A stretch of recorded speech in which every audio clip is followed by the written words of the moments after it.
Hi guys. So as the tension between Russia and the UK ramp up, Theresa May is prepared to use nuclear weapons against Russia.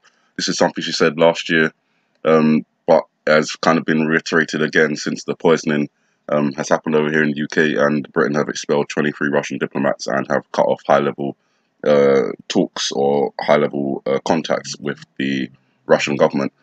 The PM has been taking a tough line against Vladimir Putin this week as Moscow and the UK clash over the poisoning of spy Sergei Skripal. Fears of war were raised as Russia warned Britain not to threaten a nuclear power, and military chiefs have warned there's a real risk of war sparked by Vladimir Putin. Britain's main nuclear weapons are the Trident missile-armed Vanguard submarines operated by the Royal Navy. Miss May has previously been very clear that she's prepared to use nuclear weapons if Britain enters into a war with Russia. That means even if it kills 100,000 innocent men, women and children. So the seriousness coming out of the UK government in response to Russia is reminiscent of the Cold War, except now we also have tensions in the Middle East between Iran and Israel, and also tensions on the Asian Peninsula with China, North Korea, South Korea, Japan, and America. And it seems as if things are really they're set. They're set. They're ready to go. They're set. And as I said in the last video, they're just waiting for the starting gun, so they can take off. And this comes as it's just recently been revealed that the Argentinian submarine that went missing was actually spying on the UK island of the Falklands when it vanished.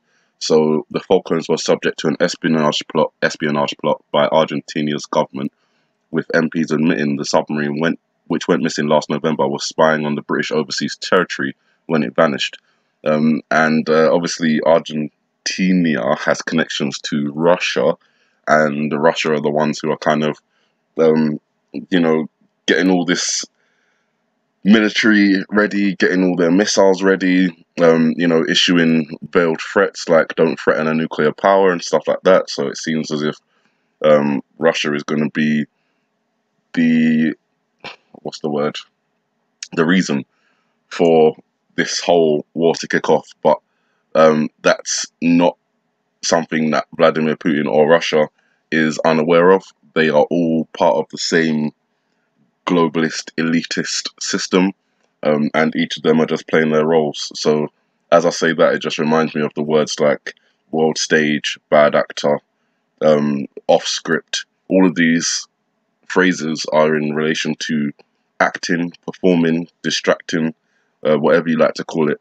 But when they say things like Donald Trump has gone off script, or we look bad on the world stage, or they're a bad actor, it just goes to show you that these things are planned.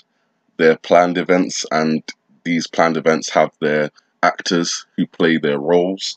And even when they're called a bad actor, that is their role. Their role is to be the bad actor, and to instigate things so that they have reasons to do things. So you can't very well start a world war without enemies. So you need to put across the illusion that you have enemies.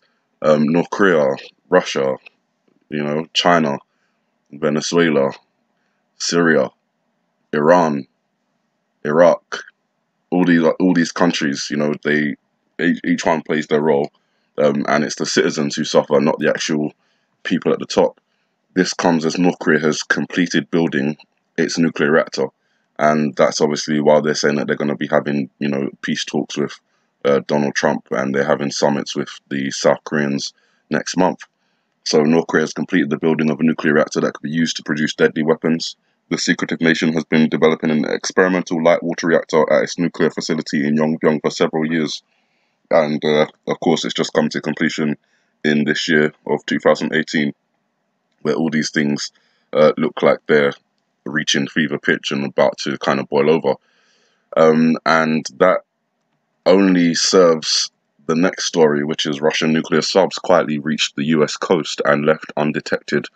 And in relation to the video I did yesterday with all the things that Russia are doing, it's quite it's not a surprise, it's quite a revelation to find that the Russian submarines have approached the US coast undetected, because that's something we've been talking about for the last couple of months. Russian submarines approaching the East Coast, and after this tsunami, so it appears they already have approached the East Coast and left undetected, which means they have a route there, or even there could be some submarines that have been left behind as the events are, as I see them, coming up soon. So the Russian nuclear-powered submarines conducted an exercise near American military bases with the objective of avoiding detection as they came close to the US coast, a submarine squadron commander told a Russian military TV channel. According to a submarine officer filmed in the show, the Navy command ordered to take position in the vicinity of US military bases during exercises. This mission has been accomplished. The submarine showed up in a set location in the ocean and returned to base. Asked if the submarines had managed to stay off the radar during the mission, he replied, "Yes, this is our objective, to come and go undetected." The Navy commander said the Russian vessels came close enough to American shores but did not violate US maritime borders, remaining in neutral waters. So the last report I had out of the American government was saying that they were aware of any vessels that approached the US coast, and that was in relation to the Russian spy ship that they've got sitting off the East Coast gathering intelligence about the submarine bases and the naval installations that are along the East Coast.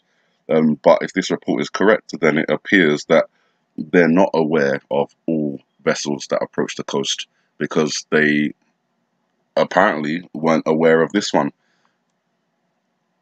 And I don't know if they were or if they weren't, but I think the focus of the story is that the Russian submarines approached the coast, and either they were undetected or they were allowed to do so.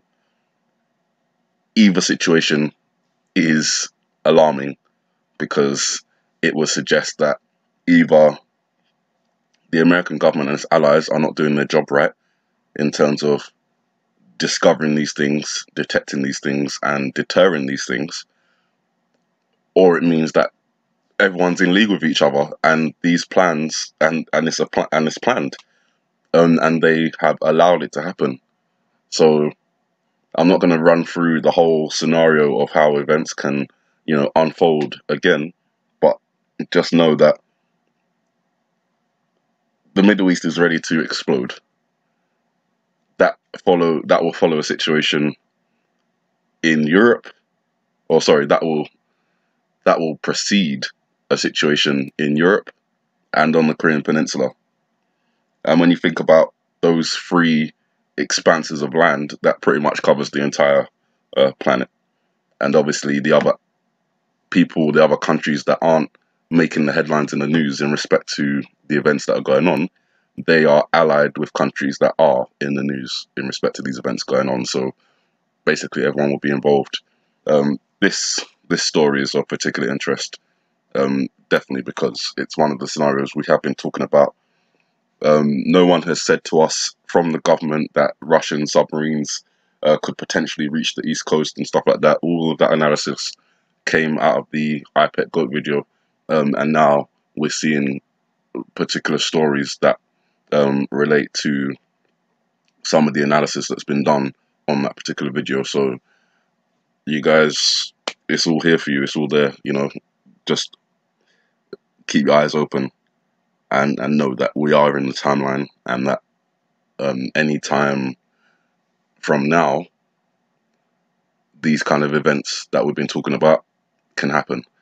So with that, you guys have a good morning, good afternoon, good evening, and God bless.